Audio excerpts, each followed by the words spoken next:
You're too old to matter. Amelia's scream slices through the living room like glass shattering. For a second, I don't breathe.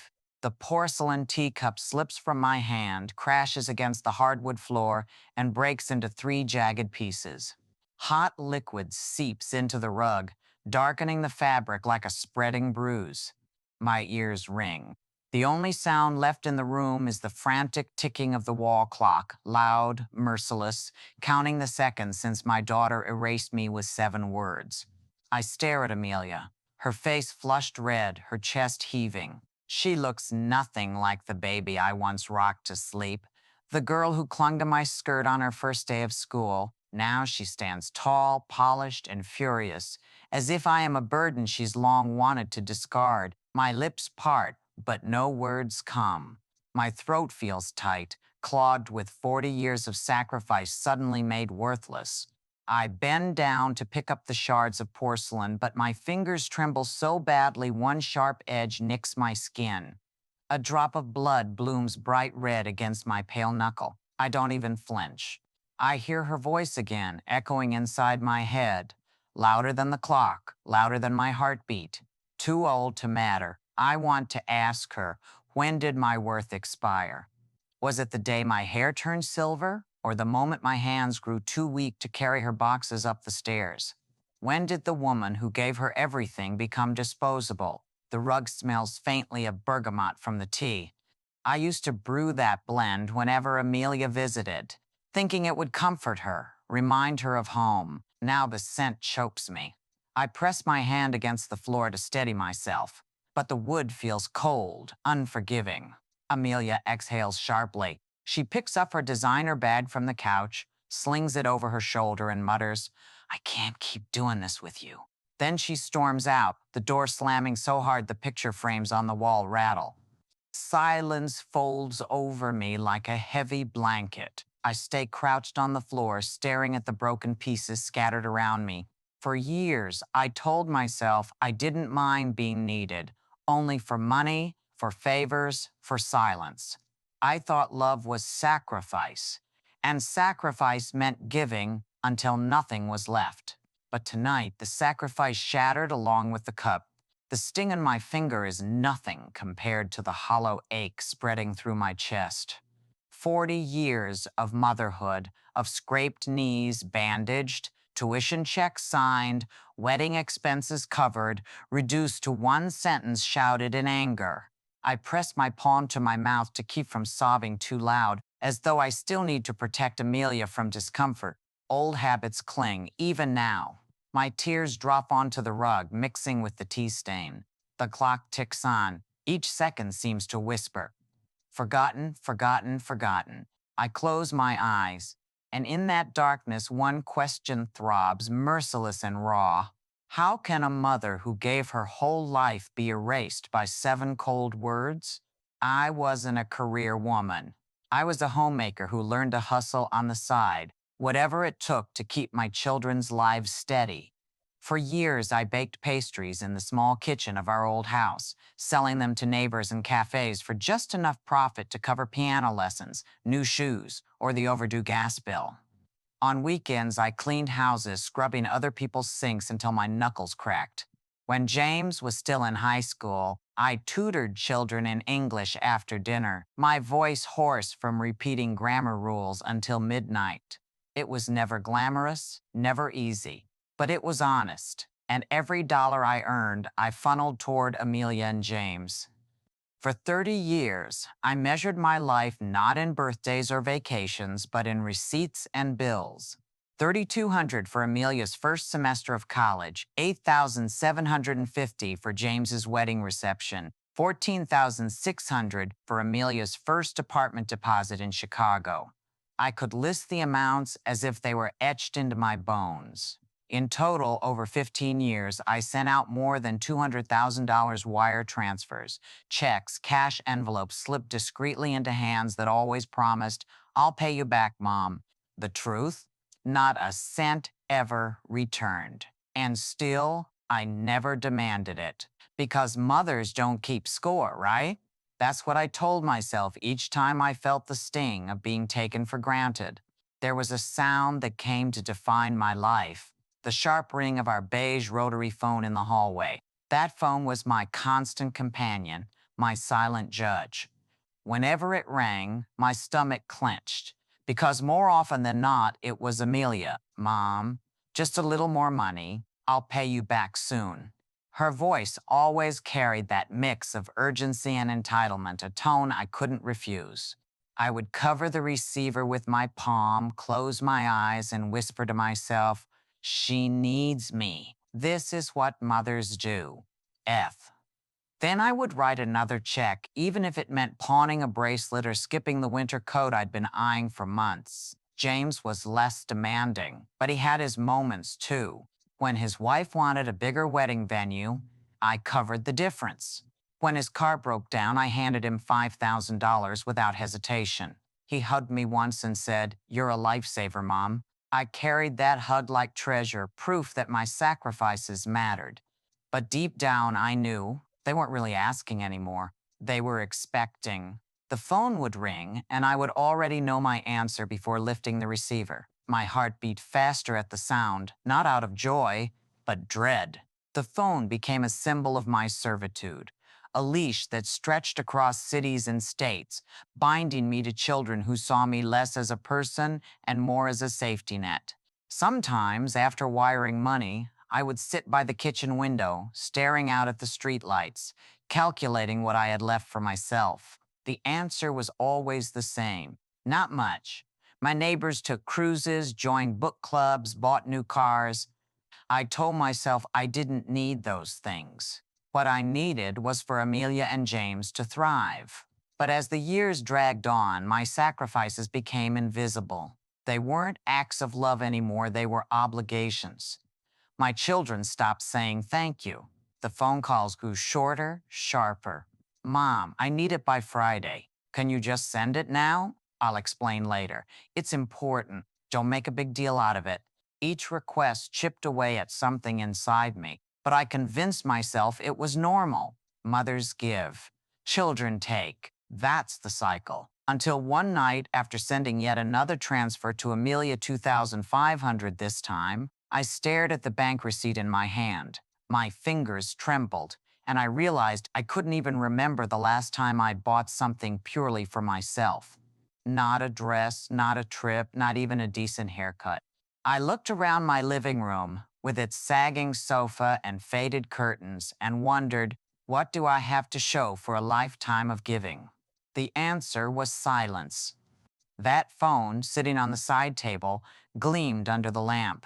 Its coiled cord looked like a noose. I hated the sight of it, hated how my pulse quickened every time it rang. I wanted to rip it out of the wall, throw it into the street, and watch it shatter.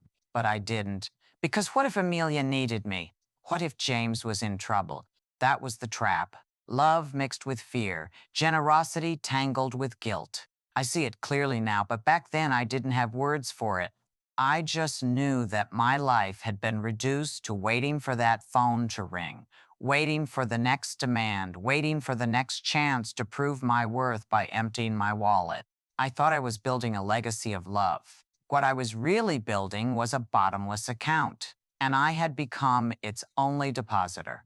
If I didn't realize it then, but I had turned my love into an endless account that could never be full. When the door slammed behind Amelia, the echo rattled through the house like a gunshot.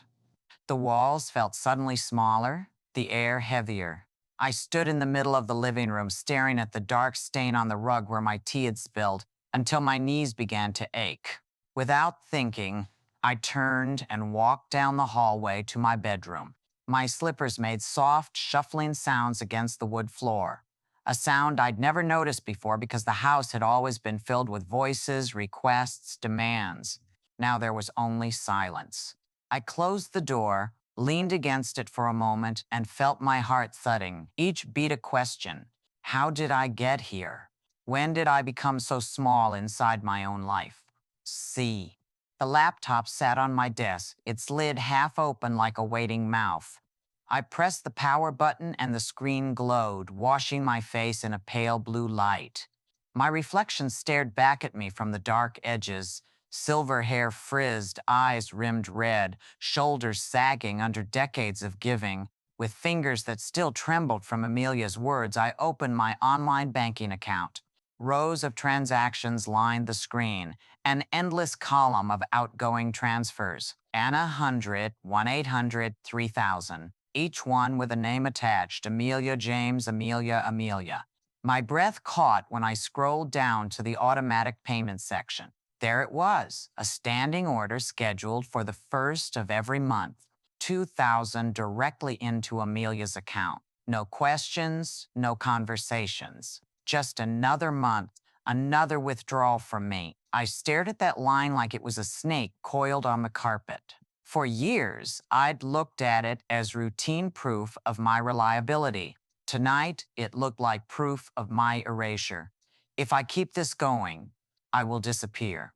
HTO. The thought arrived fully formed, heavy and undeniable. I moved the cursor over the cancel recurring transfer button, but my hand froze. My index finger hovered just above the trackpad, trembling. Canceling wasn't just a financial decision. It felt like cutting an umbilical cord that had tied me to my daughter for decades. My mind filled with questions, rapid and panicked. If I stop, will she hate me forever? Will James side with her? Will I die alone in this house? A hot tear rolled down my cheek and fell onto the keyboard. It left a tiny dark spot on the silver surface, a mark that vanished as quickly as it appeared. I drew in a slow breath. The room smelled faintly of lavender from the sachet I kept in my drawer, but even that scent couldn't calm me. In the glow of the screen, I saw flashes of my past. Amelia's first day of college, when I stood in the dorm parking lot holding a box of her clothes. James's wedding, where I slipped an envelope of cash into his hand to cover the band he wanted. All the times I told myself, this is love. This is what mothers do. But love, I realized, isn't supposed to hollow you out until there's nothing left. My finger still hovered over the button. Another thought surfaced, quiet but fierce. If I don't stop now, I will die in this house, broke and invisible, still apologizing for existing. I whispered it aloud, testing the sound of my own defiance. I can't do this anymore. My voice cracked but didn't break. I remembered something Daniel Carter, my neighbor's friend, the lawyer I'd only just met, had told me over coffee a week earlier when I mentioned Amelia's demands. You have the right to say no, he'd said, his tone firm but kind. At the time, the idea seemed absurd, almost selfish. Now it felt like the only lifeline left. I lowered my finger and tapped the trackpad. The button pulsed once, twice, then changed color. Transfer canceled. A tiny confirmation window popped up asking, "Are you sure you want to cancel this transaction?" For a heartbeat, I hesitated. My old reflex whispered, "Click no. Make it easy for her. Make it easy for yourself." But something stronger rose in me, a tide I hadn't felt in years. I straightened my back, wiped my cheek with the back of my hand, and clicked yes. The window disappeared. The screen refreshed. The automatic transfer was gone. The silence that followed wasn't empty. It was spacious, like the first breath after breaking the surface of deep water. I sat there staring at the screen, my hands still on the keyboard. I expected guilt to wash over me, but instead I felt a strange, trembling calm. My heart was still racing, but now each beat felt like a drum, steady and purposeful. I whispered again, this time like a promise. I'm done. Done being the emergency fund, the safety net, the invisible servant. Done pretending my worth was measured in wire transfers. In that moment, I felt a tiny flicker of something I hadn't known I'd lost, myself. I closed the laptop and sat back in the chair. My room was dim except for the soft glow of the bedside lamp. Outside, a car passed by, its headlights sweeping across the wall. For the first time in years, I imagined a future that wasn't just waiting for the phone to ring. I wrapped my arms around myself and let out a shaky laugh. It sounded foreign, rusty, but real. I'm not a walking wallet anymore, I thought. Ace, I am still a woman. I still have a life. And for the first time in a very long time, I believed it. The next afternoon, the doorbell rings 3 times in quick succession, impatient, like a summons. I'd just finished wiping the stain from last night's tea, though a shadow remains on the rug no matter how hard I scrub. I straighten, smooth the front of my cardigan, and open the door. Amelia sweeps in first, breath smelling faintly of espresso, eyes sharp as pins. Richard follows a beat behind her, crisp suit, leather folder tucked under his arm like a weapon. He doesn't bother with pleasantries. We don't have a lot of time, Amelia says, bypassing me and heading for the dining table. I have a client call at 2. I don't, I say softly. I have all the time I need. She pretends not to hear. Richard flips open the folder and fans out a neat stack of papers. The pages land with a papery sigh on the table runner I crocheted years ago. Let's make this simple, he says. This is a durable power of attorney. Standard. It just streamlines things so we can help you handle your affairs. Bills, medical decisions, the usual. We'll relieve some. Pressure. Pressure. Such a tidy word for what feels like a vice on my ribs. Amelia pulls a pen from her bag and clicks it. Click, click, click, like a metronome. Sign here, she says, tapping a line with my printed name. Eleanor Margaret Blake. It looks strange. My name, black and obedient on a page that isn't mine. I haven't read it, I say. Richard's smile is the kind that never reaches the eyes. That's why I'm here. He launches into a smooth explanation. Contingencies, liabilities, expedited access, words that slide around what they mean. Control. Every now and then he glances up to check if I'm keeping pace. I am. I've spent years reading between lines I wasn't meant to see. I lift a page and notice a clause highlighted in pale yellow. My stomach tightens.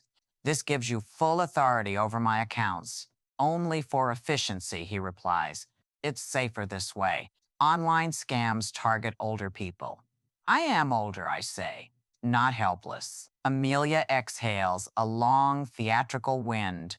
Mom, no one is attacking you. We're trying to help you. You've always said you hate online banking. This would relieve your stress. The only stress I feel is when the phone rings and someone asks for money. My voice is steady, even to my own surprise. Color rises in Amelia's cheeks. So now I'm someone? Today, I say, you are. Silence. The wall clock ticks. Somewhere in the neighborhood, a lawnmower starts, hums, stops. Richard slides one more page forward. This is a consent to manage investments and large transfers. We'd make sure nothing unwise happens. I think of last night's screen, the ghosted transfer canceled, how the air felt bigger after I clicked yes. I think of the lavender sachet. I think of my shaking finger becoming a firm line. I won't be signing that, I say. Amelia's pen stops clicking. You're being dramatic. I'm being clear. Her laugh is brittle. Clear? You canceled the transfer without even telling me. Do you have any idea what that does to my budget? To my plans? I do, I say. It returns my life to me.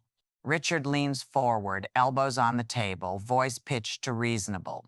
Eleanor, you have to think long term. We all do. Medical emergencies happen. If something were to happen, I interrupt, I will have my own decisions in writing with someone I trust, not someone who benefits. Excuse me? Amelia's head snaps up. I breathe. In. Out. The room smells like lemon polish. I dusted this morning, waiting for the bell. A durable power of attorney benefits the person who holds it, Amelia. Not always, but often. That's insulting. It's honest. Richard presses the pen into my hand. It's just a signature.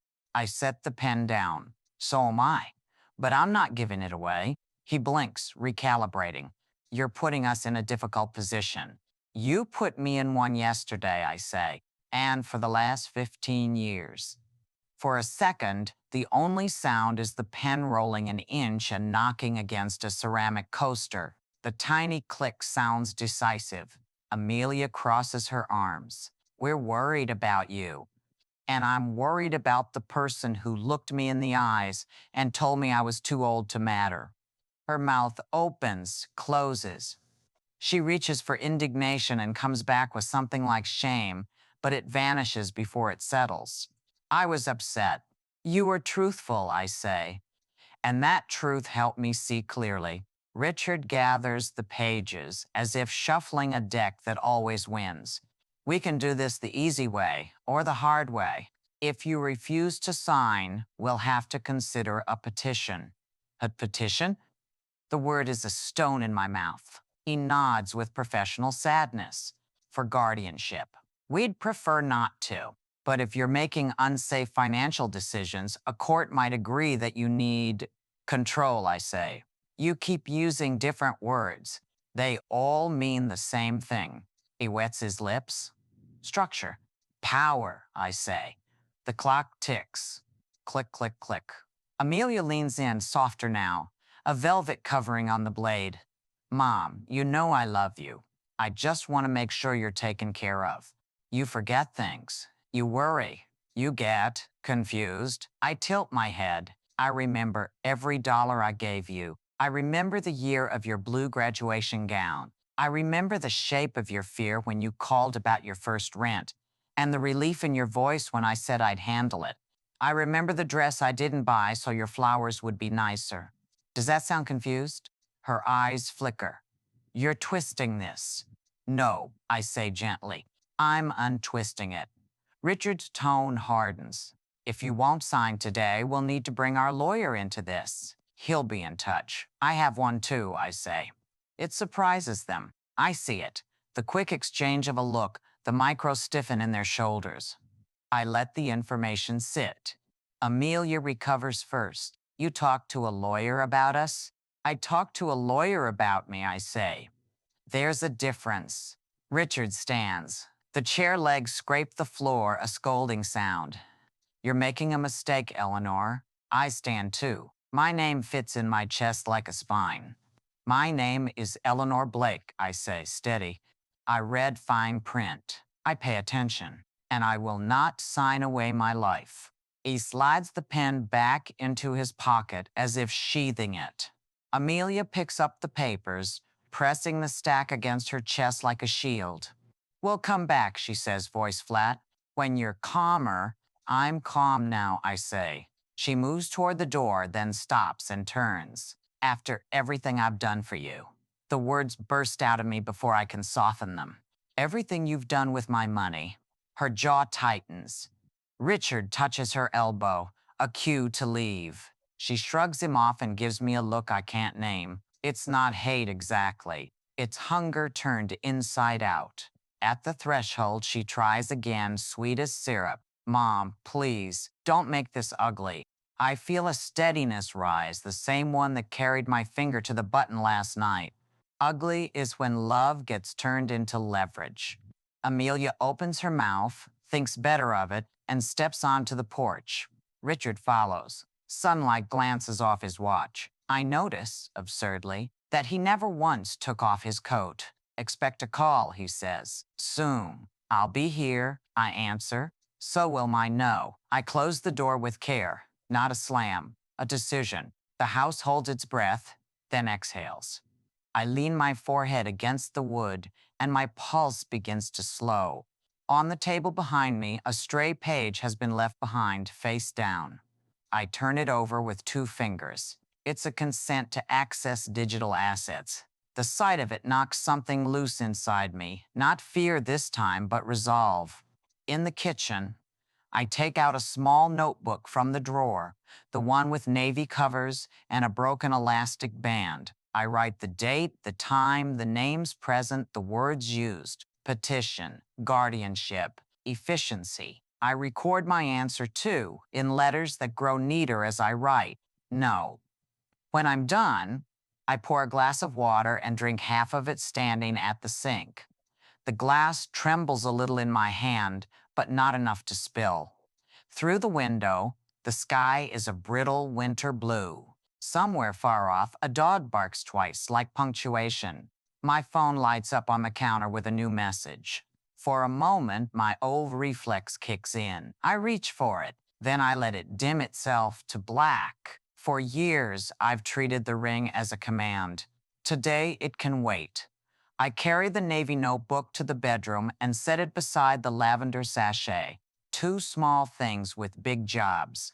One to keep track of truth, the other to remind me to breathe. In the mirror, I catch my reflection. The woman looking back has lines carved around her mouth, yes, and silver at her temples.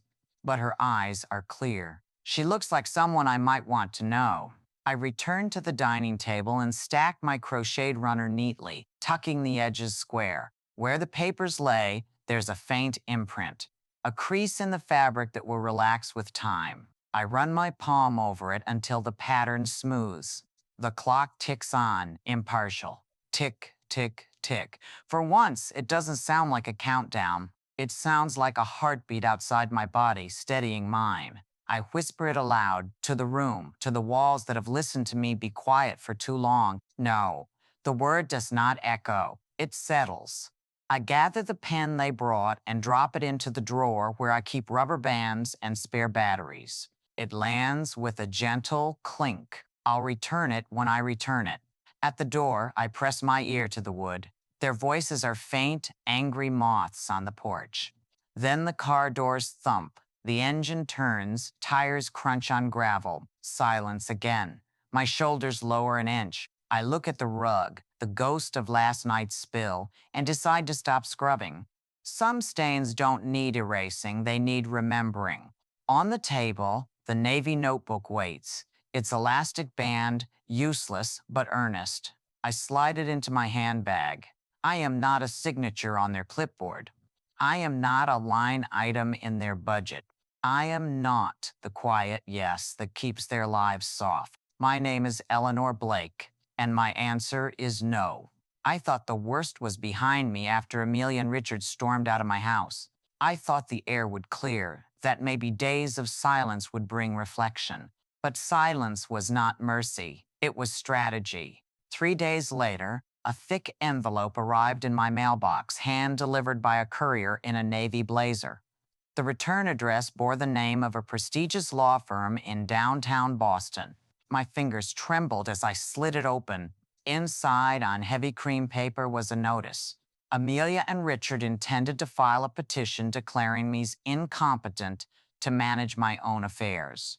The words blurred before my eyes. My knees buckled, and I had to grip the edge of the counter to keep from collapsing. Incompetent. As if decades of surviving on my own, paying bills, running side hustles, and keeping a household afloat meant nothing. As if one moment of defiance made me unfit to decide when to pay the electric bill. Fear pressed against my ribs like a vice. What if the court believed them? What if strangers in suits decided I was too old, too fragile, too confused? Would I lose not just my money, but my very right to live on my own terms? I sat at the kitchen table for hours, the notice spread out before me, unable to move. The clock ticked on the wall, steady and cruel, each second mocking me. They're coming for you. They're coming. That night, I barely slept. Shadows of Amelia's face flickered across the ceiling when headlights passed the window. My body ached with dread. For years, I had feared losing my children. Now I feared losing myself.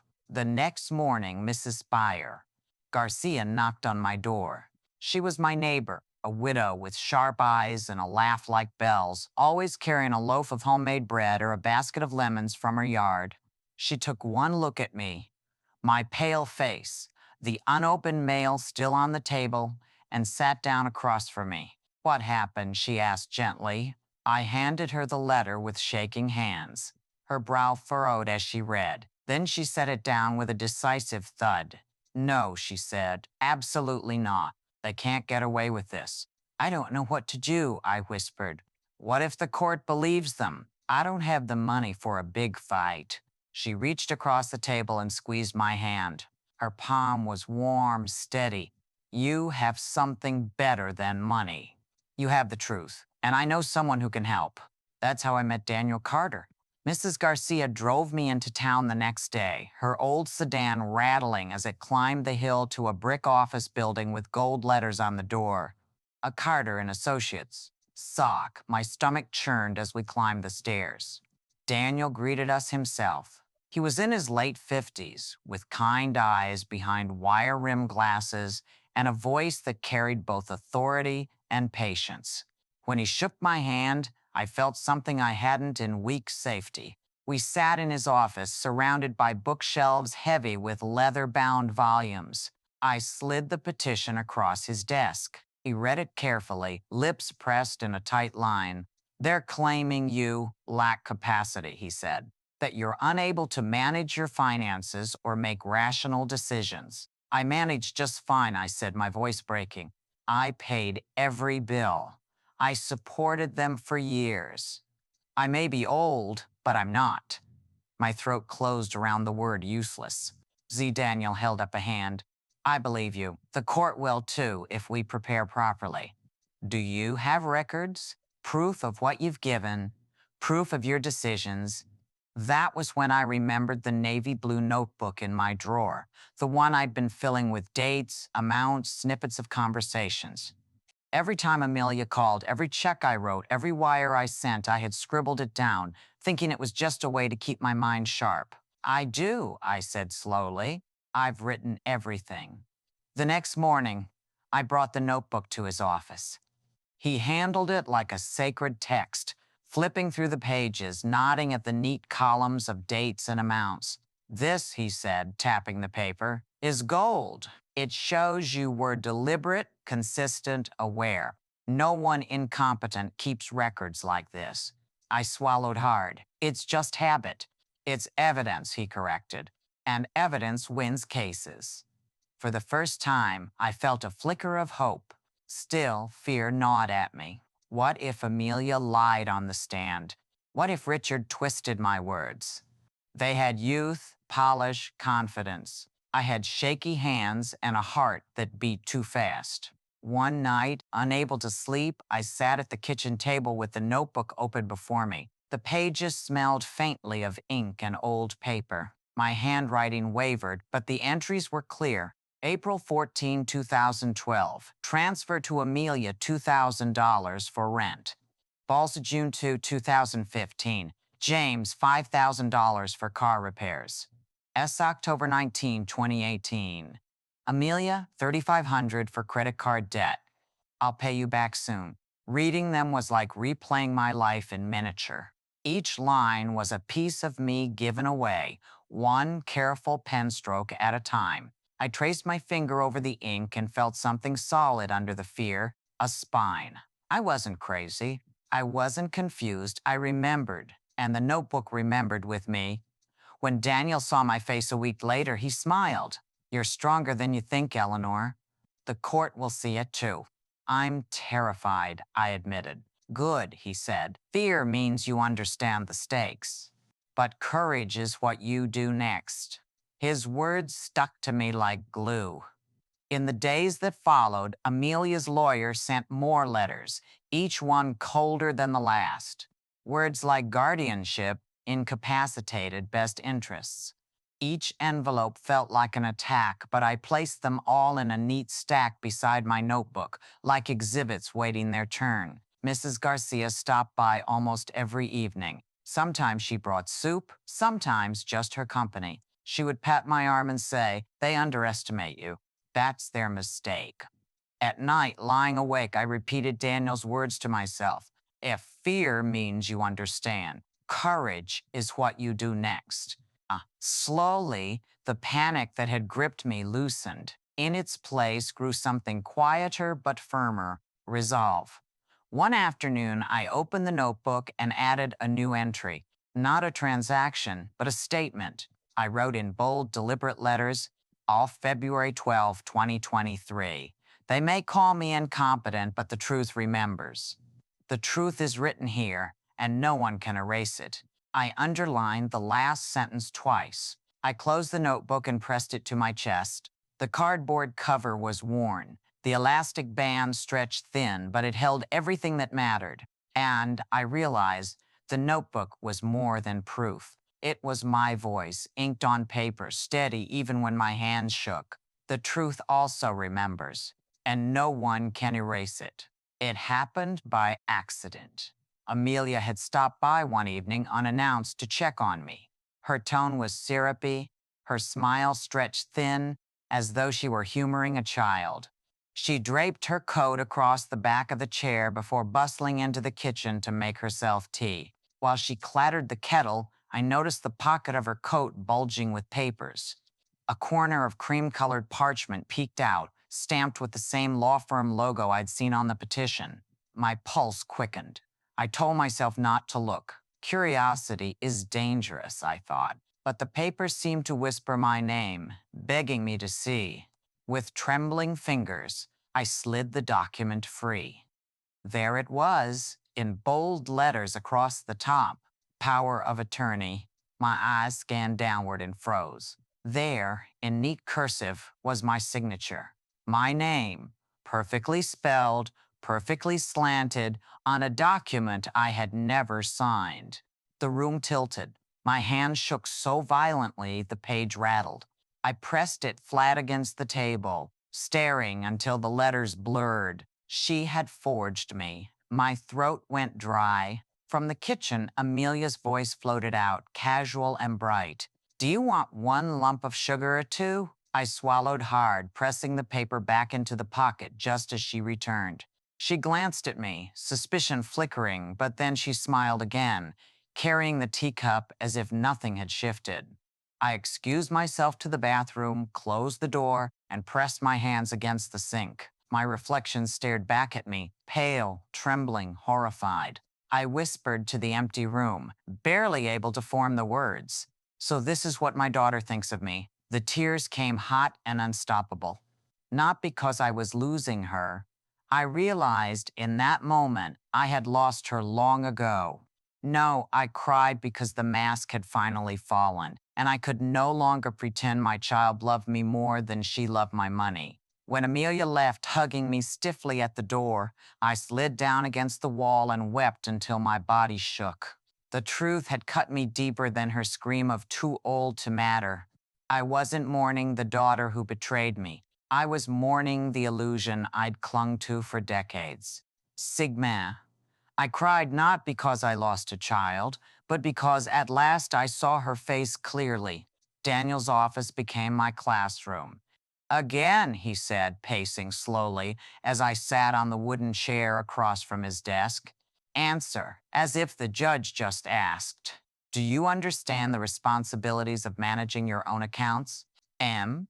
My voice quavered at first. "Yes, I pay my bills on time.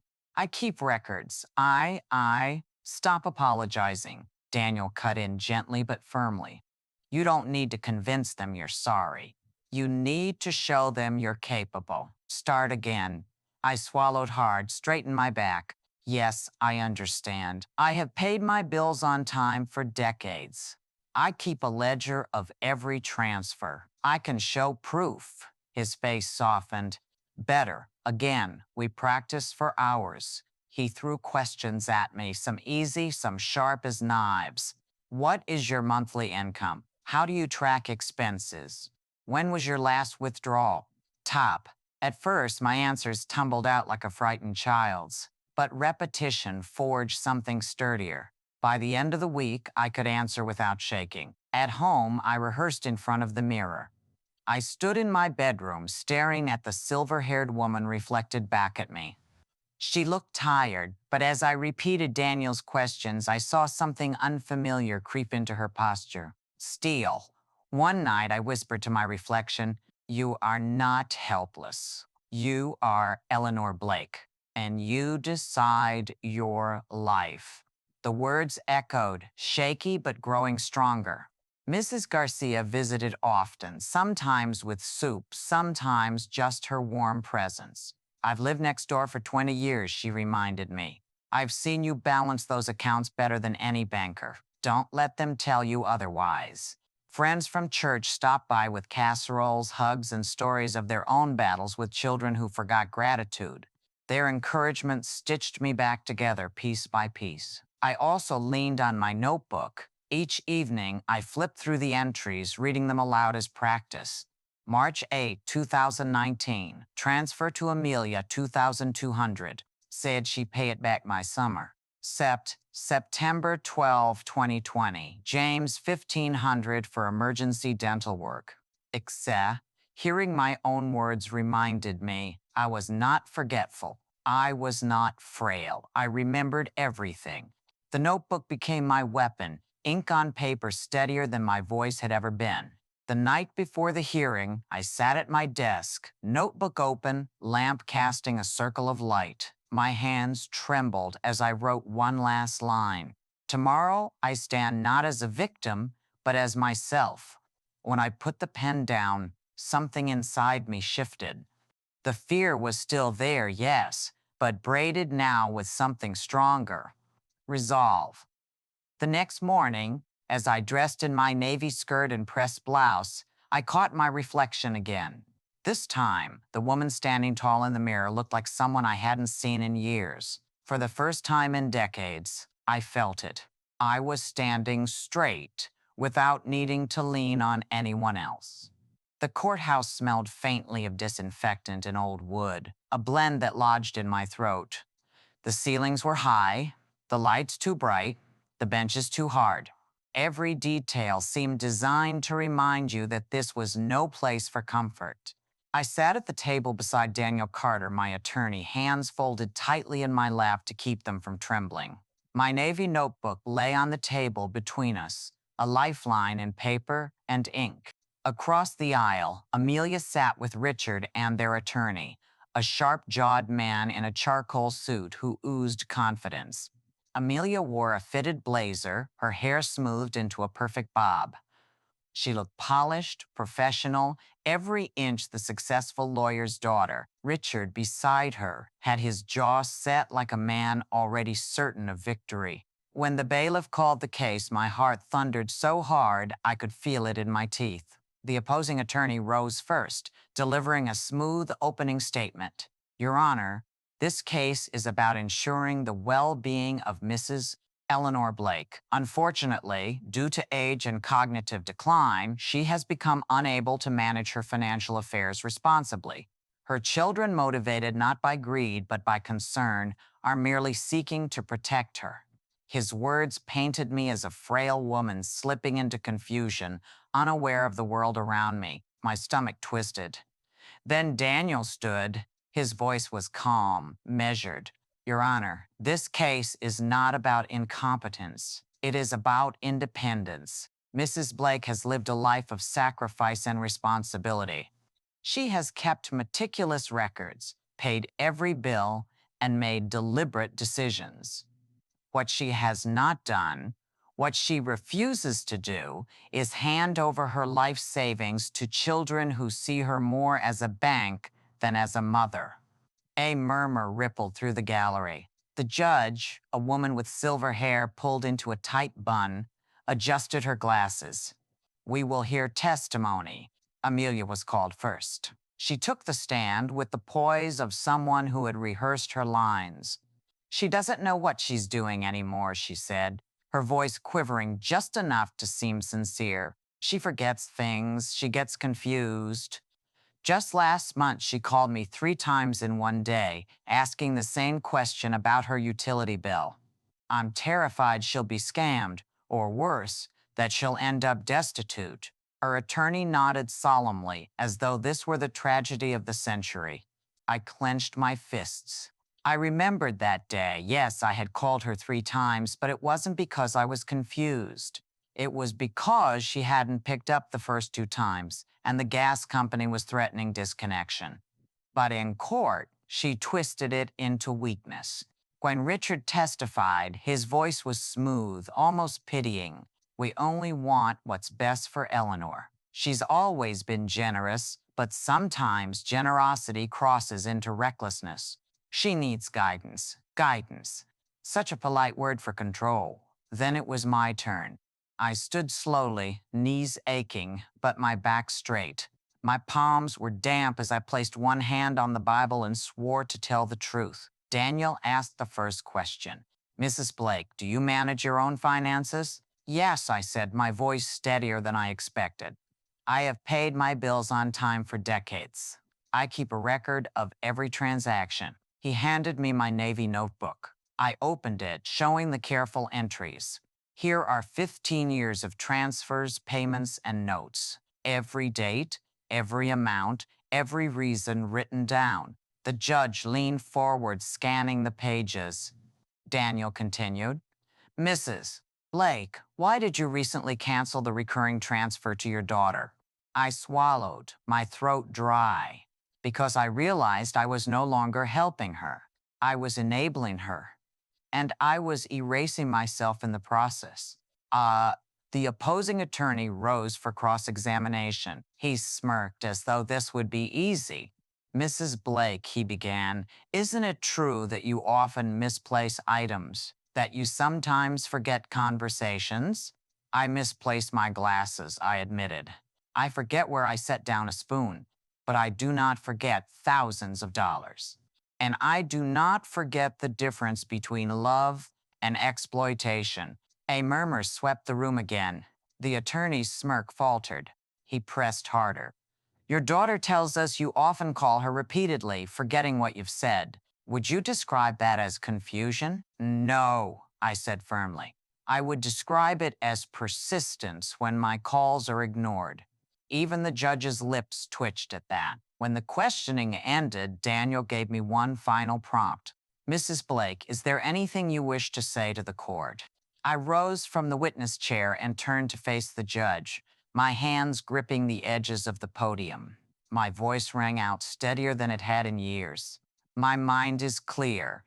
I raised my children. I earned my money, and I choose my life. I am not invisible. I am not incompetent. I am Eleanor Blake, and I will not be erased. The room fell silent. My words hung in the air, heavy and undeniable. Daniel then presented evidence, my notebook, bank statements, utility receipts, even letters from neighbors attesting to my independence. Piece by piece, the picture built itself, not of a confused old woman, but of a mother who had given too much and finally drawn a line. The opposing counsel tried to dismantle it, but the more he argued, the clearer his desperation became.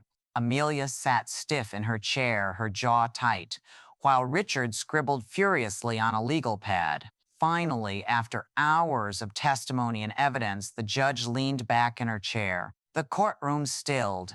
I have heard the arguments, she said, her voice calm but firm. The evidence presented shows a woman who is organized, deliberate, and fully capable of managing her own affairs. The petition for guardianship is hereby denied. My knees nearly gave out. Relief flooded me so swiftly I had to grip the edge of the table. The judge continued, her eyes settling on Amelia and Richard. This court cautions against mistaking financial boundaries for incompetence. Mrs. Blake has the right to autonomy, and this court affirms it. The gavel struck. The sound echoed like thunder, final and irrevocable. Across the aisle, Amelia's face crumpled, a mix of anger and disbelief. Richard whispered something to her, but she shook her head sharply. I didn't look at them again. I closed my notebook and held it to my chest. It had carried me here, but the words I spoke had carried me through. In that cold courtroom, I found my voice again. The sound of the gavel still echoed in my bones when I stepped out of the courthouse. The marble steps stretched wide before me, sunlight spilling across them like some stage light, but I felt no triumph, only exhaustion. My legs wobbled, and for a moment, I thought I might collapse right there on the steps. Daniel touched my elbow. You did it, he said softly. I nodded, but the words didn't land. Did I do it? Or had I simply survived another round? Mrs. Garcia hugged me tightly at the bottom of the stairs. I'm so proud of you, she whispered. Her warmth should have melted the ice inside me, but it didn't.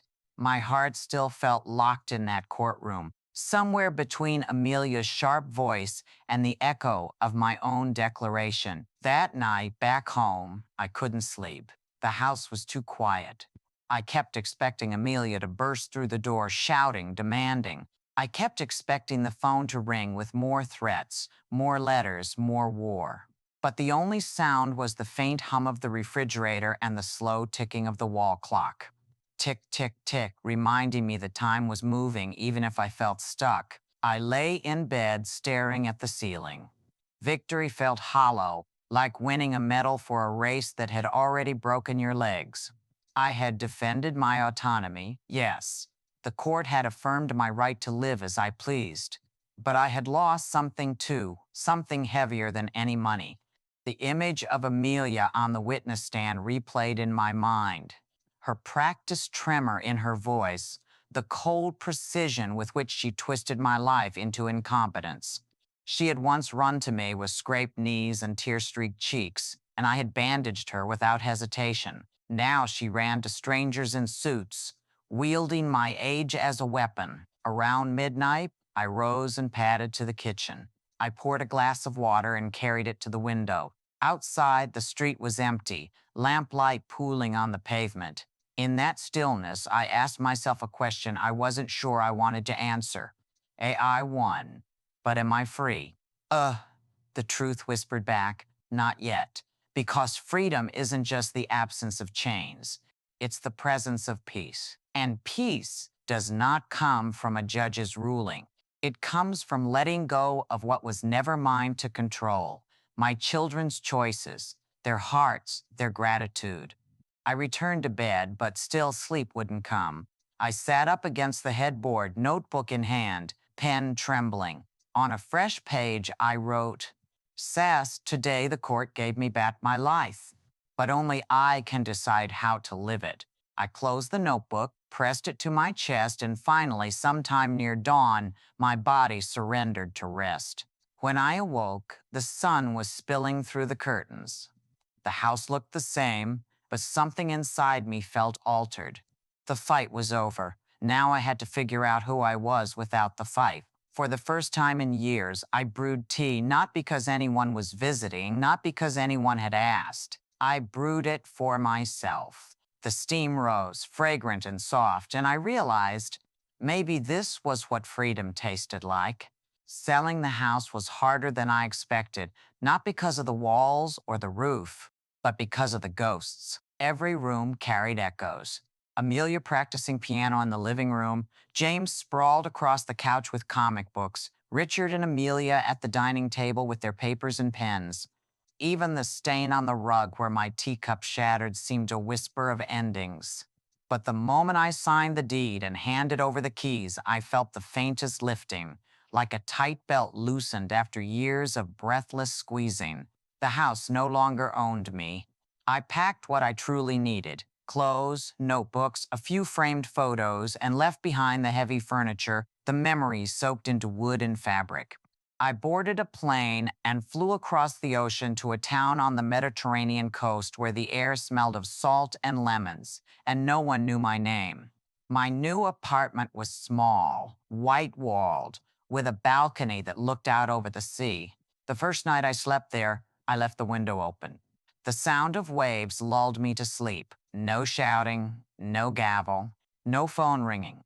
Just water meeting shore again and again, patient as breath. In the mornings, I began to walk along the promenade, watching fishermen haul in their nets. Sometimes I bought oranges from a vendor who always greeted me with a cheerful "Buongiorno." I joined a painting class at the local community center, though my brushstrokes were clumsy at first. I also joined a small book club that met at a cafe once a week. We read novels in translation and argued over characters as though they were old friends. Slowly, I discovered that my days could be filled not with demands, but with choices. I chose what colors to mix on my canvas. I chose which book to read. I chose when to linger at the cafe and when to go home. One morning, I hung a wind chime on my balcony. It was made of thin glass tubes that caught the light and sang when the breeze passed through. The first time it rang, I froze. For years, the sharp ring of the telephone had made my chest tighten. Each call another request, another withdrawal. But this sound was different. Light, playful, free. I stood there with my coffee, listening, and realized something profound. The sound that once shackled me ringing had transformed. No longer the command of obligation, it had become the music of release. Neighbors began to wave when they saw me. An older woman named Sophia invited me to her home for dinner, where she served pasta so delicious I nearly wept. A retired teacher named Marco showed me how to stretch canvas properly. Bit by bit, I was weaving myself into a new fabric of community. Yet sometimes, in the quiet hours before sleep, Amelia's words still echoed. "You're too old to matter, Jabba." The sting hadn't vanished. But in those moments, I would open my notebook, the same one that had carried me through court, and write down what I had done that day. Painted a sunset, finished a novel, shared laughter with strangers who were becoming friends. Each entry was proof that I mattered, to myself, if not to her. I no longer measured my worth in transfers sent or sacrifices made. I measured it in mornings free of dread, in afternoons of light, in evenings when the sea breeze carried laughter through my window. One evening after a book club meeting, I walked home under a sky painted pink and gold. For the first time in a long time, I felt full, not of fear, not of obligation, but of quiet joy. As I unlocked my door, the wind chime tinkled above me, and I smiled. I thought of the years when the ring of the phone had chained me to guilt and silence. Now the chime song marked something entirely different. Freedom. I brewed a cup of coffee, sat on the balcony, and let the salt wind kiss my cheeks. The sea stretched endlessly before me, unbothered, eternal. I whispered into the dusk, not to Amelia, not to James, not even to the judge or to Daniel, but to myself. "You are not invisible." "You never were," the chime answered with a gentle song. "Sweet, I lost a greedy family, but I found a peaceful life, like a book gently closed. If you have stayed with me all the way to this point, I want to pause and thank you. Truly. Reading to the end means you have walked beside me through the shattering, the courtroom, the silence, and the rebuilding. That matters more to me than I can say. I never imagined I would tell my story so openly. For years, I carried it like a secret bruise, hidden under sleeves of politeness and sweaters of duty. But secrets rot in the dark. Speaking aloud, even to strangers, is a kind of healing. So now I turn to you. If one day the people you love most turn their backs on you, what will you do? Will you stay silent, swallowing the hurt until it devours you? Or will you stand, even with shaking knees, and claim your right to live on your own terms? I ask because I didn't think I could stand.